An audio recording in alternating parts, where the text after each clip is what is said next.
mediator, facilitator, and former oh my gosh, when did I go to school last? Litigator. Rabbi Shimberg is a passionate advocate for social and environmental justice, addressing issues of, wow, what a great list, economic disparities, institutional racism, immigration, documentation and refugee resettlement, reproductive health and rights, and earth care through a spiritual lens and prophetic voice. I mean, let's just vote her in as president of the United States tomorrow. Rabbi Shimberg is as comfortable. You have enough gray hair. I don't want that job. You only get more when you're president. Exactly. Rabbi Shimberg is as comfortable in the public square as in the pulpit and loves the dynamism. We'll get through it together, Carrie. This is really my comedic routine. I just make believe I can't pronounce words. Interfaith work. She looks forward to continuing her work of envisioning and advancing a more loving and collaborative world from her new home. Yay! We're lucky to have her in Nashville, Tennessee, where she lives with her husband. Yay!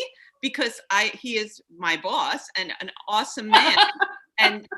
And he is the executive director of the Jewish Federation of Nashville, Tennessee, as of what day was May 30th, correct? It's the Jewish Federation and Foundation of Nashville and Middle Tennessee. Don't tell him I got that wrong, please. I won't. I won't let him know. He's watching in the other room, but I won't let him know. I thought that when I worked in government that we had the longest titles of, like I remember I was the director of school and community mediation for the Commission on Dispute Resolution and Conflict Management for the state of Ohio. It was just like, I thought we had the corner on that market of long titles, but y'all are doing a really good job down here. Well, you met your match, so it's like perfect in every way. So, okay, so there's just so much to speak about with you, and I'm really excited. So, so I think just to start, just go. I'll let you kind of dig in wherever you want to start with your background and just your background. We don't know you here in Nashville or the world, so let the world know about you. Okay, thank you so much, Carrie. I'm really excited to be here, and I'm really for those of you who are listening in this afternoon. I can't wait to meet people in 3D and to really feel that I can embrace both in lots of different ways, but also physically my new home. People keep asking me, how do you like Nashville? And I say, well, the view out of my condo is just lovely, and going to the grocery store is an adventure. And so it's just delightful to be here, and I'm looking forward to safely and when there is a vaccine, Baruch Hashem, b'mehera v'yameinu, soon and in our day, let there be a vaccine so we can all get back to being in person. So who am I beyond that very lovely introduction that you read?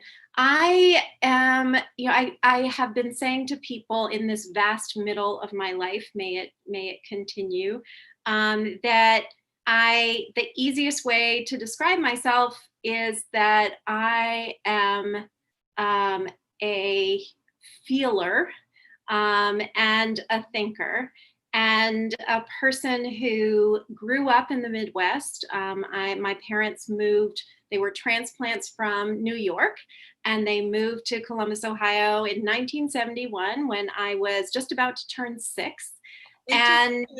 Interruption, what part of New York? Because I'm from Brooklyn. My mom was from Long Island, from Great Neck. She grew up in Great Neck. Before Great Neck was, when my mom was growing up, Great Neck was the community right next door to Lake Success, which was where the UN was located at that time. And so my mom grew up in a very culturally and internationally rich environment. And my dad is from Westchester County. He went to White Plains High School, and I lost my mom. Actually, this is the year anniversary this week. The Rosh Chodesh Tammuz, which we just celebrated about a week ago, was my mom's Hebrew yard site. And she died on July 4th, which was really fitting because her favorite two holidays were both freedom holidays, Passover, so the Festival of Freedom, and July 4th, our independence, or I like to say Interdependence Day here. So anyway, so that's where my parents are from, but I really consider myself a Buckeye through and through, which I never would have said when I graduated from high school in Columbus, Ohio, when I wanted to get as far away from what I felt was I grew up in a very white Anglo-Saxon Protestant neighborhood, bedroom community of Ohio State University, the Ohio State University, which is where I got my law degree. But when I graduated from high school, I wanted to get the heck out of Columbus, Ohio. So I went to Indiana University for a year because I had gone to camp. I was a product of a very spirited, crunchy granola Reform Judaism that I experienced in Columbus, Ohio growing up, which meant, loving going to services with my rabbi, who also would go out and play baseball with us and go camping with us. Yes, we were Jews who camped. And then I would go to camp in the summers in Indiana at a camp. It used to be a UAHC camp, which just shows how old I am. Now a URJ camp. And so when I graduated from high school, I wanted to get out of Columbus, get out of a place that felt very constraining. Growing up as a Jewish person, I always felt like I was the Jew in the fishbowl because there were so few Jews living around me in this suburb of Upper Arlington where I grew up. And I also had this, in addition to being kind of what I always felt like was an emissary for the Jewish people because nobody had ever met a Jew in a lot of cases. I also, while I was growing up and going to camp and involved with youth group, I was always drawn to liturgy and music. And so for me, what really, I always had said, I want to be either a cantor or a rabbi when I grow up. And then, Carrie, I went to the East Coast, and so I started at Indiana University, and I found that was just still too Midwestern for me. So I transferred from Indiana, and I spent the rest of my college years in Boston at Brandeis University. And I always say that it's kind of a funny part of my story that being among the Jewish community in a way that like when I grew up in Columbus and you met somebody who was Jewish, we're like, oh my gosh, you're Jewish, so am I. We have so much in common. Like there was this kinship.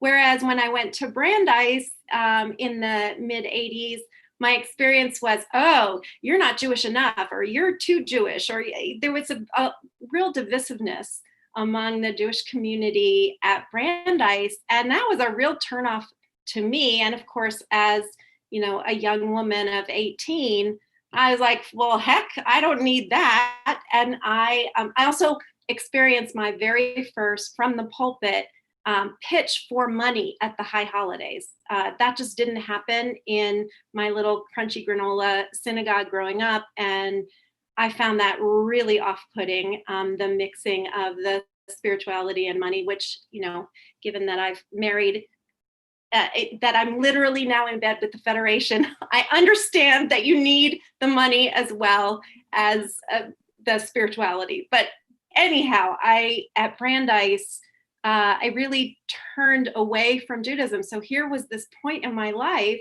where I could have, studied all of this wonderful Near Eastern and Judaic studies. Could have gone to lots of services, and I really didn't do that in college. I used it as an opportunity to explore.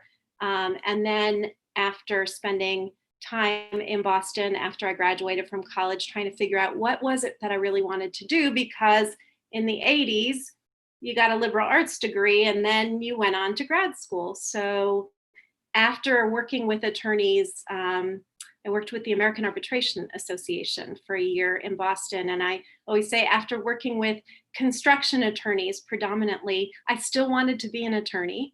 And so I went home where I could still get in-state tuition at Ohio State. And I spent the rest of my years until I met Eric living in Columbus. I met my kid's dad, my former husband, when we were both singing in the Columbus Symphony Chorus. And I worked in the law, mostly at the periphery of the law, because I didn't like the actual practice of law as much. At that time, it was still very much male-dominated experience. And I found that my yearning to be involved with the law was to help people to resolve problems.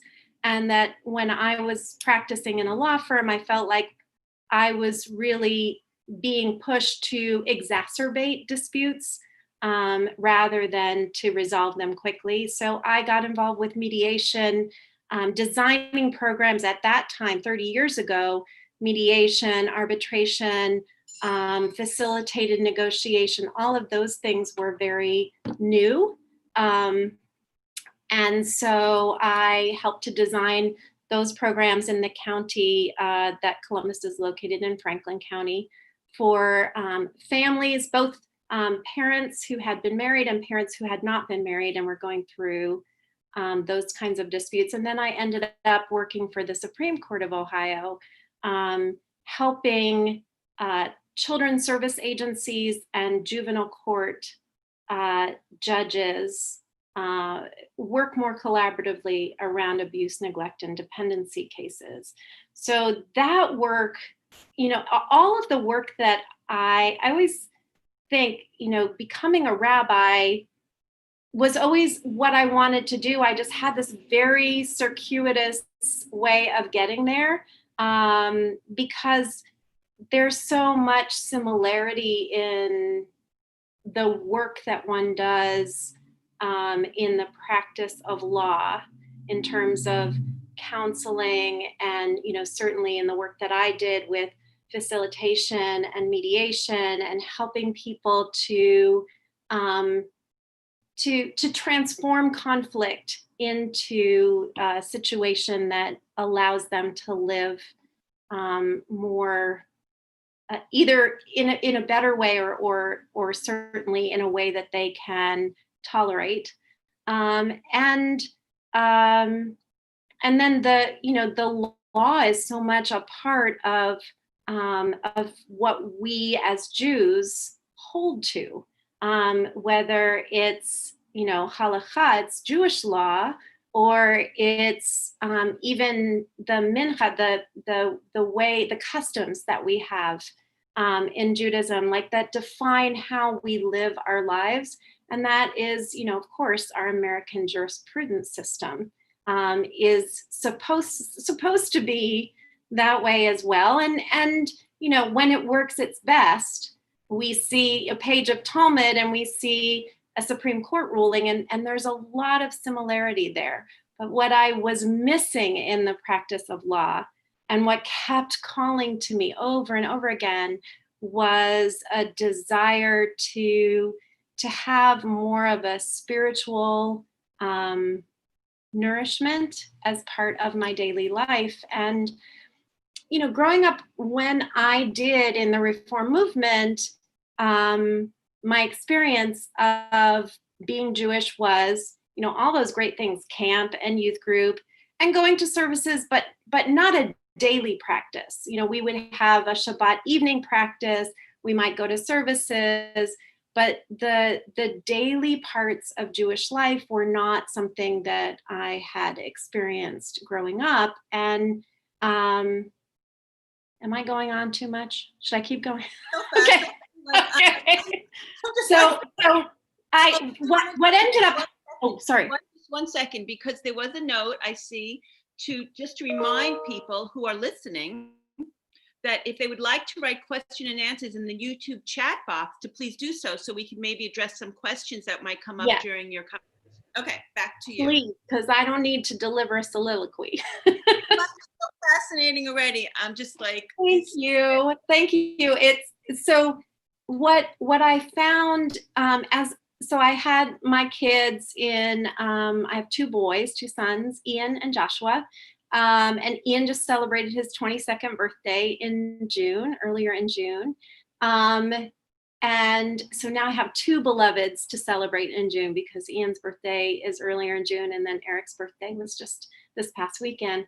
And then Joshua is my younger son. So they were born in 1998 and 99.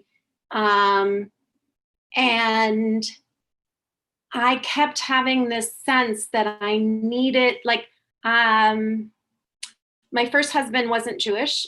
And he was what I don't make, a lot of times when people talk about interfaith couples, we talk about Jewish and non-Jewish, or Jewish and not Jewish. And in my work over the last 25 years, both as somebody in an interfaith relationship, but also as a growing, emerging spiritual leader and eventually a rabbi, my experience is that there are different degrees of Jewish adjacent or Jew curious. I like borrowing those terms from the LGBTQIA movement, because my kid's dad, although he was raised Catholic, when we met, we had very similar spiritual ideas.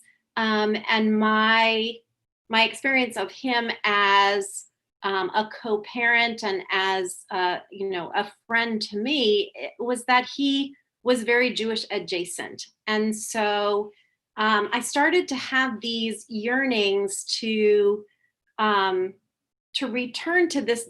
I kept returning to this feeling over and over again that I really want to be a rabbi. I really want to be, I want to have not a rabbi with capital R and, but a teacher, a person who lives my life as a spiritual container holder, the person that holds the flow of the shefa, of the divine that moves through the world and helps to contain it and circulate it with people. And that just kept coming back to me. And I was doing a lot of reading when the kids were young. I know that's crazy that I was reading when they were young, but it happened. I was able to read 3 books, and those 3 books really kept pushing me to pursue this desire.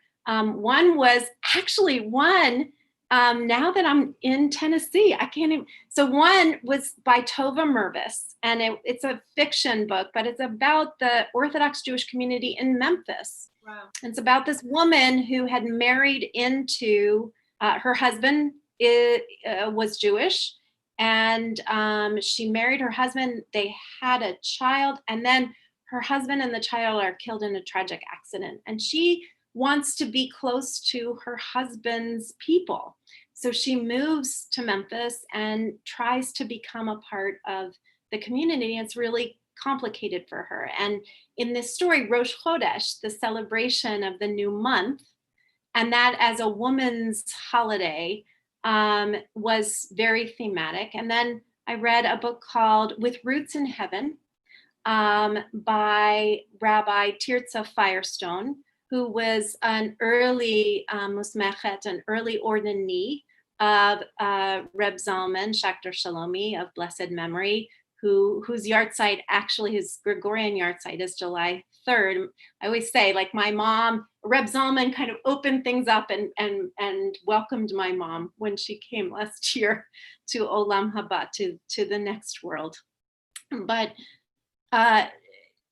Rabbi Tirza's book was just this incredible story of her life growing up in a very Orthodox community in St. Louis under her father's talit, like the lamed, like your painting in the background, that very traditional talit. And then, eventually when she got old enough, being, kicked out of that, sacred space because she was a girl and needing, and her journey, I found very inspiring. And that was the first I had ever heard of the Jewish renewal movement.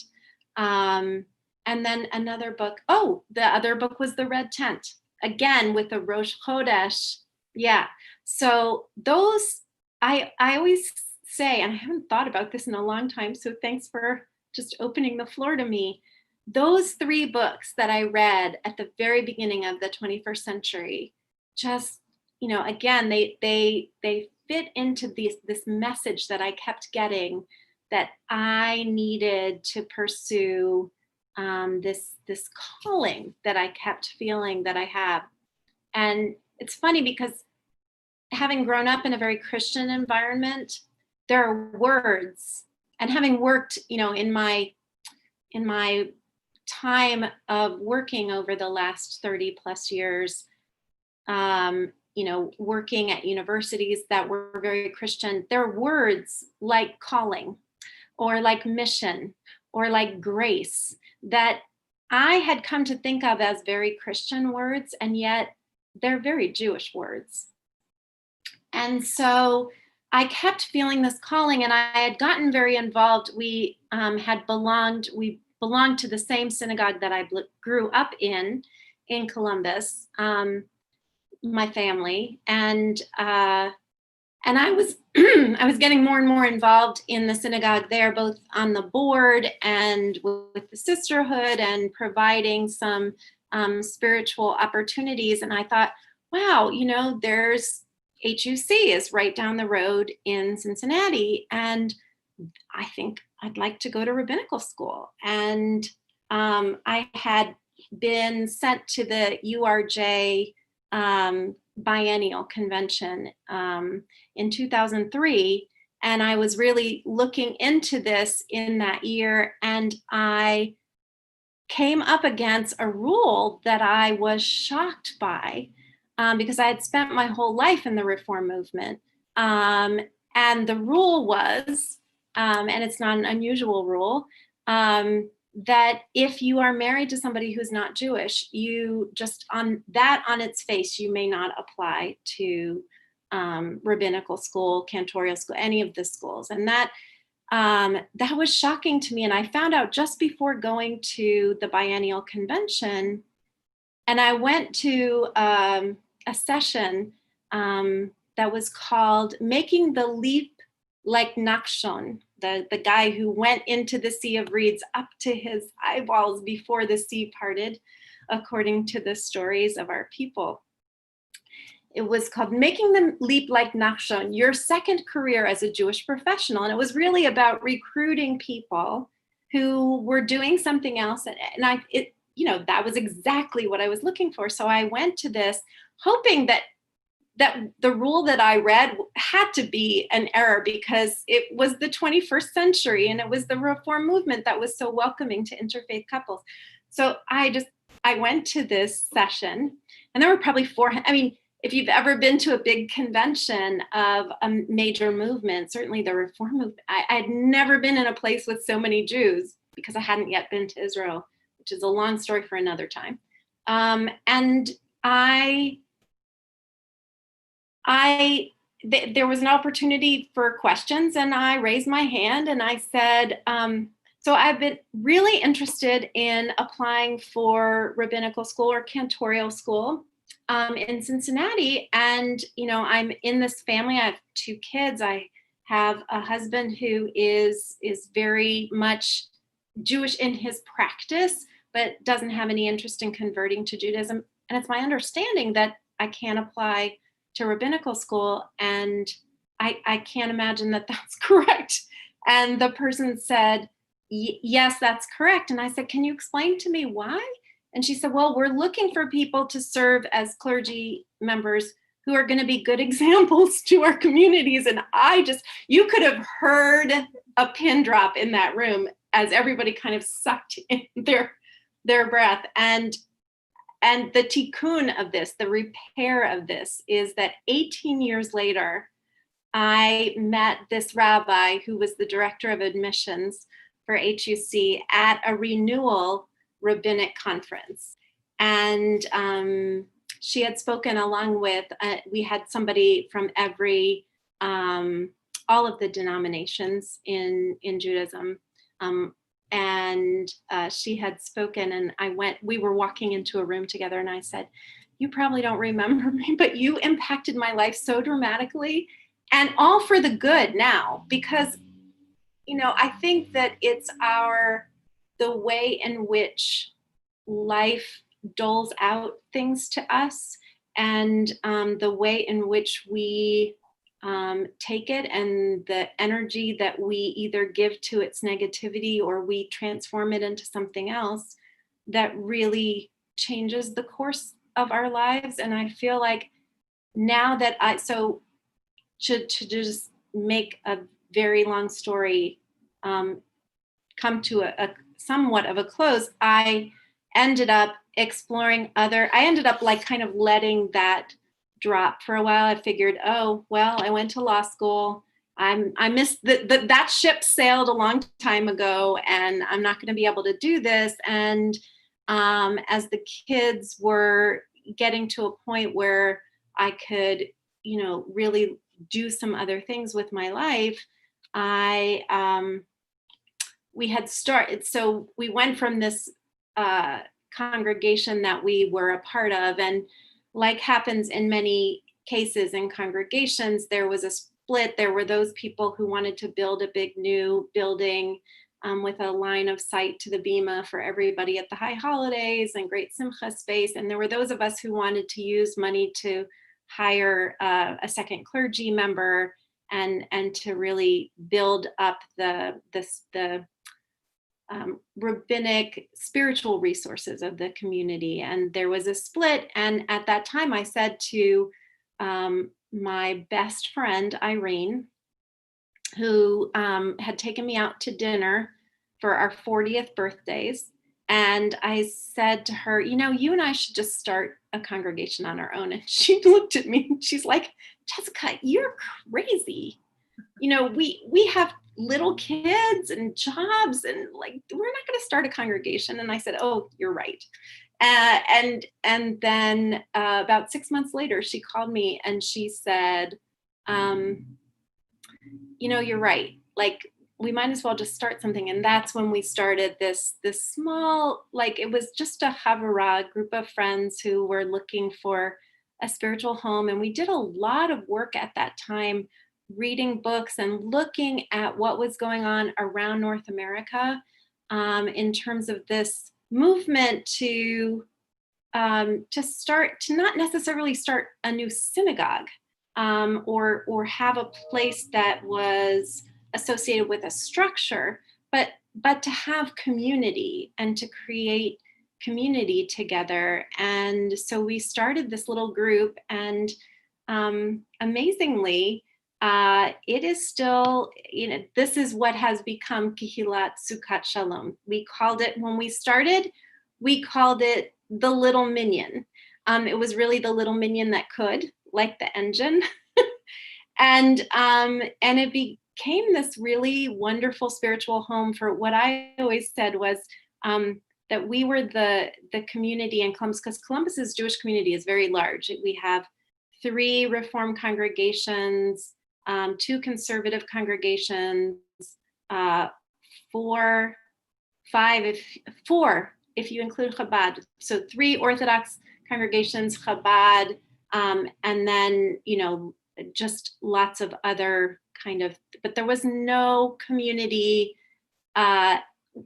We ended up being what I call the land of misfit Jews, or the people who were suffering from some kind of post-traumatic institutional Jewish experience. And so it was really rocky when we started, just trying to figure out who we were as a community, and what needs we were trying to fill. But now it's, as we grew in Columbus, we first one of the first things that we did was to stop creating new services for each time that we met, because we wanted to reduce our impact through paper on the environment. And so we selected a siddur, and we looked at a lot of different siddurim, and the one that we liked the best, actually sitting right next to me because I'm preparing services, is the Reconstructionist siddur, which is called Kol HaNeshama, all of our souls, all of our breath. And we liked it because we were looking for a siddur, a prayer book that had egalitarian prayer language. And, again, this was before the new printing of Mishkan Tefillah, the Reform siddur was, it was still in the draft form. And Lev Shalem was, I think it was before the most recent iteration of the conservative siddur. And we looked at a couple of siddurim that were independent movement siddurim, but this one we really liked because of just the way in which Reconstructionist Judaism, which is now called Reconstructing Judaism, there were a number of things that really spoke to us as a community. So we joined the Reconstructionist movement in 2009, and then I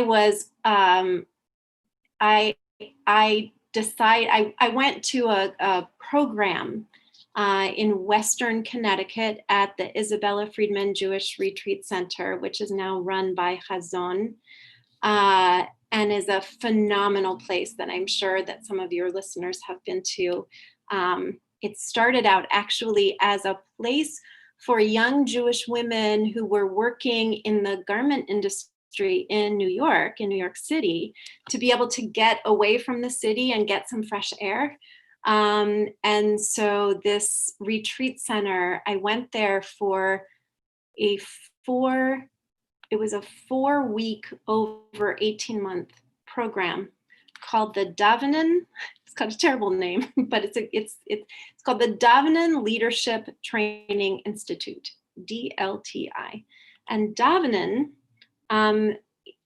probably many of your listeners know this, but Davenin is a Yiddish word for it's hard to even put into English, but Davenin is the way we pray. It's the cadences of Jewish prayer and the choreography of Jewish prayer and the nigunim, the songs and chants of Jewish prayer. It's like all of that is Davenin. And that was my I had read about the renewal movement when I read With Roots in Heaven by Rabbi Tirza Firestone. And then I went to this program, and I remember at the first program just looking around the room at these 60 people, the youngest of whom is now a cantor in the Bay Area with a big PJ library following, Alana Jagoda. And so she was 28 at the time, and the oldest person in the room was about to turn 70. She lived in Portland, Oregon. Her name is Jane Rabin. And the most of us fell between the ages of about 40 and 55 or 60. And I looked around and I was like, oh my gosh, I'm home. I found my home. And that was 2010. And about a third of the people who go to DLTI, this leadership training, I had gone really just because I was leading services for this small Kehilah, this small community, and I wanted to do it better. What ends up happening is DLTI is now in its 11th iteration, and about a third of the people are people who are clergy, rabbis and cantors already ordained through other movements who want to continue to study the craft of creating meaningful services for people. About a third of the people who go are lay leaders who want to learn how to better help to lead davening or prayer at their synagogues, shuls, temples, whatever we call them. And then about a third of us are people who are either in the ordination programs or end up drinking the Kool-Aid, so to speak, or enjoying the cholent. And so it was from there, it was no question that I realized at that time I was just about to turn 45. And I thought to myself, well, I can either get to my mid 50s and still wish that I had just pushed myself to do this thing that I've always wanted to do since I was a little girl. And remember, when I was a little girl, the first woman was ordained in North America in 1973. So that I was 8 years old. So,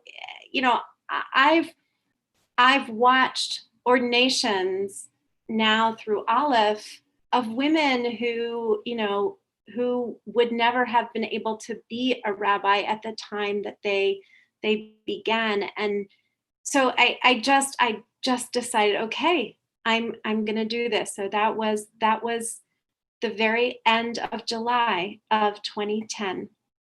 And I was ordained in January of 2018. I received smicha. So where did this whole thing fit in with being married to somebody? So Aleph, at the time, Aleph was the only program that didn't have that restriction.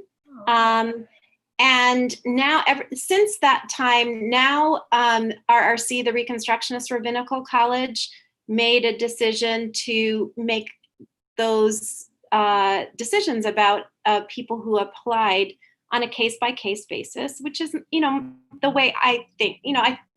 I think that always we should look at things on a case-by-case basis. Certainly if we have the ability and time to do that, which rabbinical schools do. And there may be some of the independent, I know that Hebrew College in Boston still requires people to be, and HUC still requires people to be married to somebody who's Jewish, or maybe they don't require people anymore to sign something, because single people also used to have to sign something that said they would marry somebody who was Jewish. So almost like a breach or a contract. So, so it was a long journey, and it was all of it was done. So I also to answer your question a little bit, certainly authentically, that was also 2010 was the year that I finally decided I couldn't live in my marriage anymore. It was I just had to make myself too small. And I'm a late bloomer, so I kind of started to come into myself in my 40s, and I could no longer continue to hone myself or horn myself into that space. And that was really hard, but it was also very liberating. And at the same time, I also was starting rabbinical school. So although for a while my kid's dad would tell them that mommy's going off to be super Jew, that's why she's leaving. That's not, they know that's not why I left. That I certainly did not leave my marriage because I wanted to go to rabbinical school. I left my marriage for those reasons, and happened to be simultaneously that I was also that I was pursuing this path. And by the way, I didn't have the holy chutzpah then to imagine that I could be a rabbi. I loved to sing. I still love to sing. And I've always accessed my deep, deep well of connection to Judaism through our music.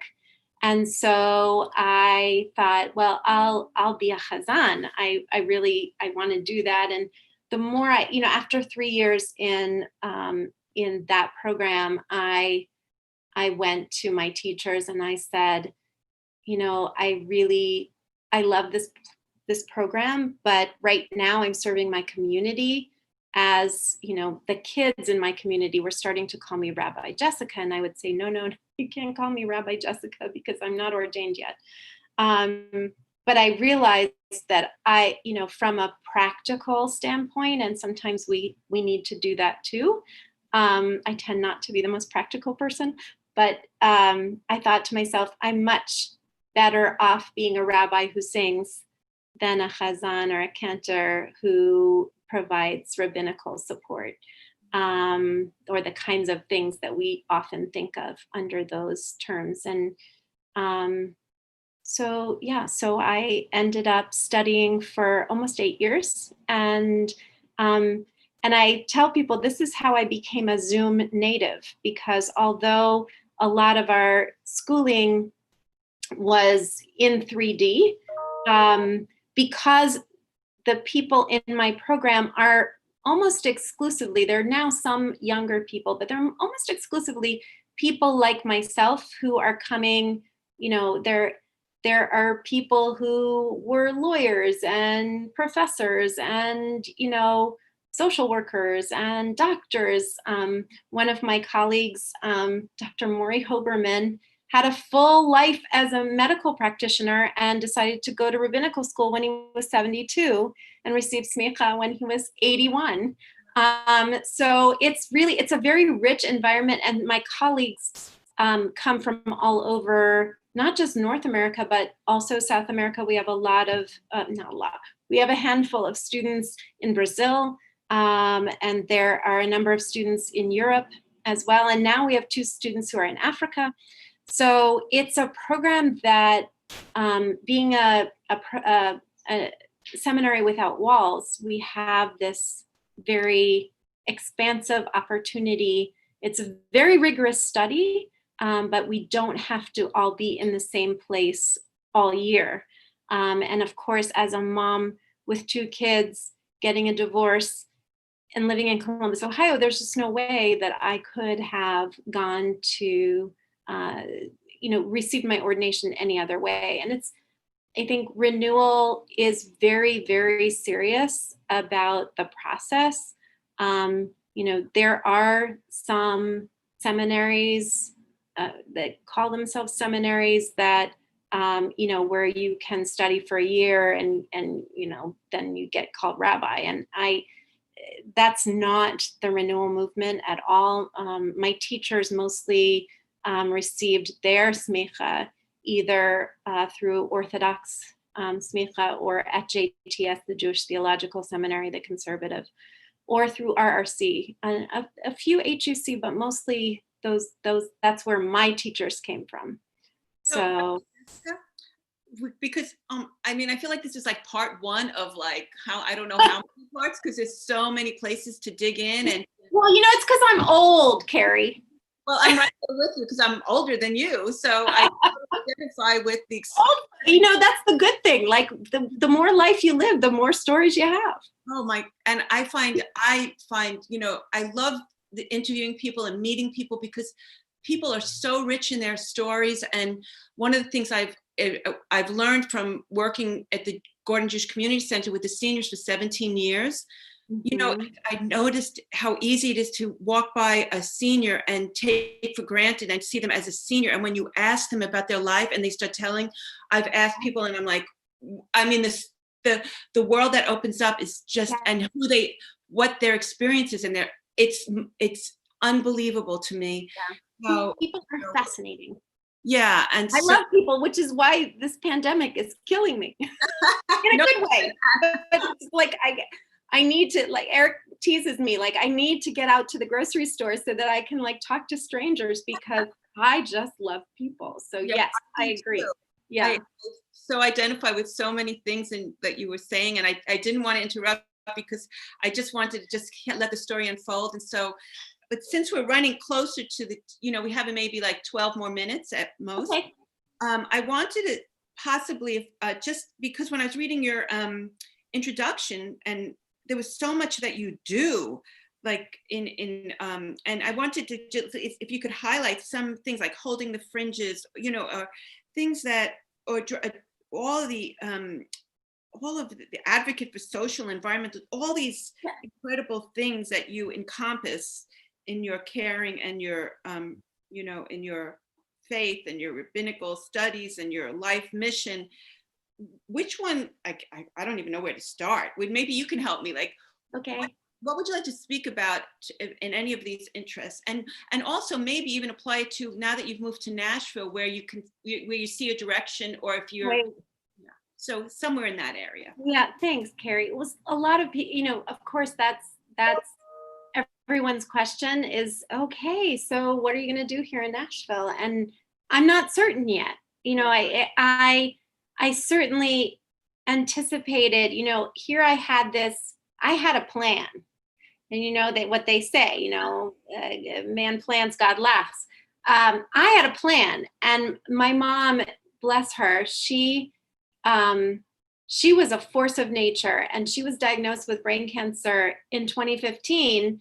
And she defied all odds and lived for another a little more than 4 years.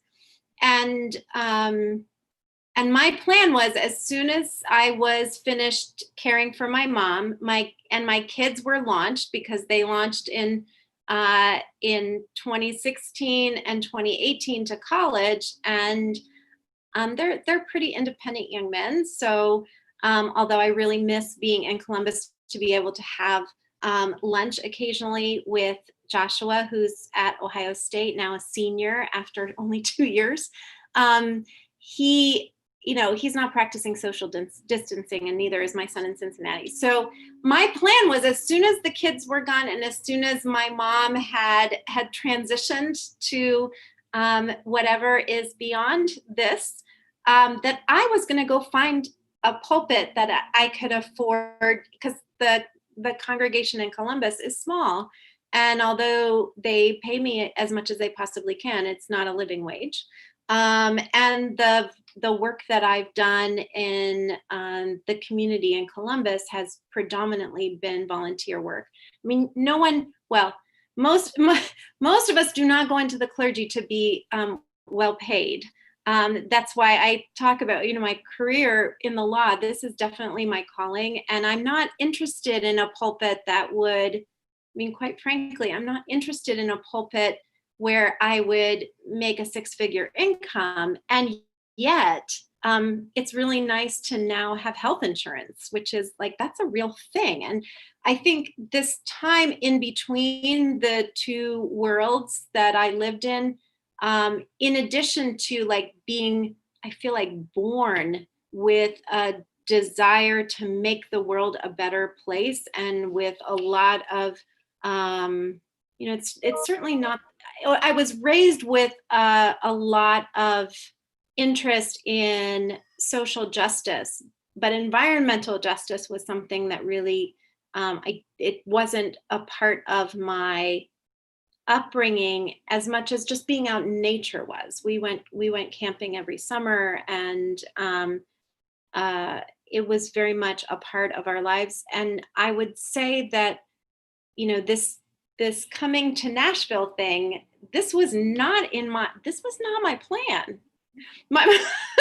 My plan was to go somewhere where I would find the pulpit that I was looking for, and the people who were looking for me.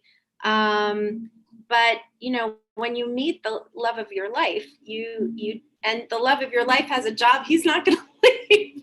You go where he is. And so I'm really excited to see where I fit in here. And it's kind of, I say sometimes to Eric, it's a little weird to I have this one kippah is Rabbi Jessica Shimberg, and then this other kippah is the wife of Eric Stillman. And when you come into a new town, you need to figure out where you fit, and you need to play nice and do the things that help you figure out where you fit. And I tend to not necessarily hold my tongue.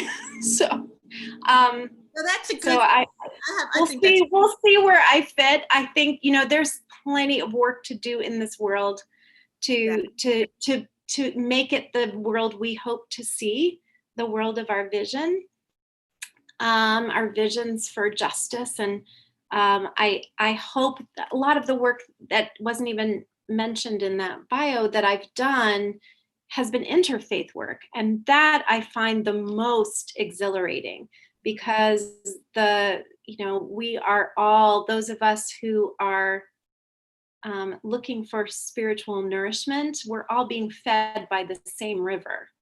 We just have lots of different ways of getting to that, to quench that thirst. So I'm excited to see, where there are places and people who are looking for the kind of Judaism that I just my rabbinistry. What is it going to be here?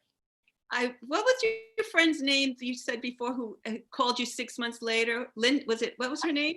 No, her name's Irene. Irene. Irene. I want to know what Irene's going to say. I think she might have some suggestions.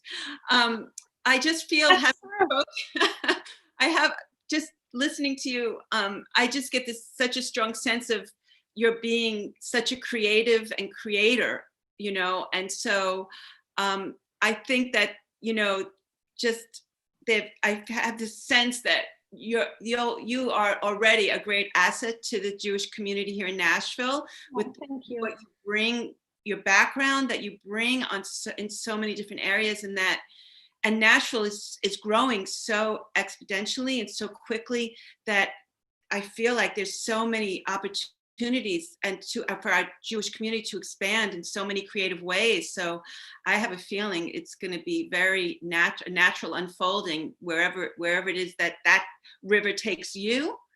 Yeah. From your mouth to God's ear. And I know, and she is always listening. Nashville's been an interesting place. I've been here 27 years and I'm a New Yorker, and I just find that it's been a very welcoming, incredibly welcoming. The Jewish community here is like, I have found a life here that I never knew I could have because of the Jewish community. And I have to tell you, my tax guy in New York, who was still my tax guy from 22 years old, my accountant, he said to me, the Jewish community, when you move there, go. And I was first like, because I wasn't raised like, in synagogue or anything. I'm like, he was right. I always tell him, thank you for that. It was the best suggestion. I hate to use the word advice, but advice, suggestion, whatever that I ever got. Because once I just said hello, it was like the most embracing community, and has given me a platform and a place to unfold as a creative person. And I feel something will happen to you from hearing your background. It's the second person to tell me that's, to tell me that, that they walked into the Gordon JCC and, said, I'm Jewish and I'm here, and that just opened up their lives here. So so I look forward to walking back into the Gordon JCC. So now that we'll only have a few minutes, I hope Howard Safer does not mind me reading this note he made, because he said it to everyone in the chat. He said, very interesting background and great questions. And now I understand why I may have lost Eric as a J exercise partner. No, you still have him. So Eric is definitely the yang to my yin. And the one thing that, like, Eric is super organized. I am messy. Eric is like, he sticks to a schedule and he has his exercise routines. No, Howard, you will definitely have Eric back. Once Eric feels comfortable being back among many, many people, he will be back at the J exercising, and I won't be there. Well, I might, maybe a yoga class. But what I'd like to suggest is, when we do come back to the J, in a newer time, because I don't think it'll ever be a new normal, it'll just be a newer time. Right, good point. I would love to have you, and I've been taking over this role right now as Alex was on maternity leave, and I'm her assistant to programming. And so I'm sure Alex will agree with me wholeheartedly love to have you come and speak with our seniors and whoever else, not just our seniors. I love this because now it's the whole world gets to know you. I love that. Thank you. And thank you for asking me to do this. It's really, these are hard times to kind of, to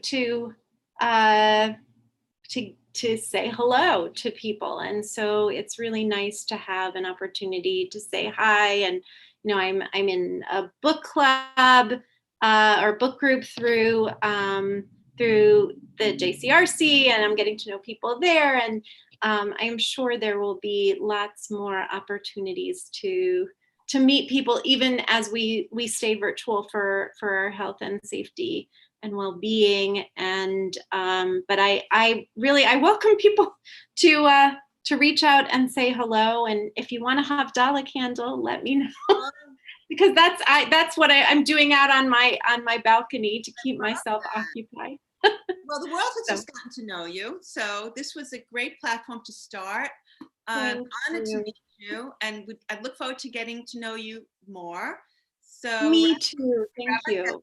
Thank you for a wonderful conversation today. My pleasure. So much insight and sharing so openly about your life. And honestly, I always love that.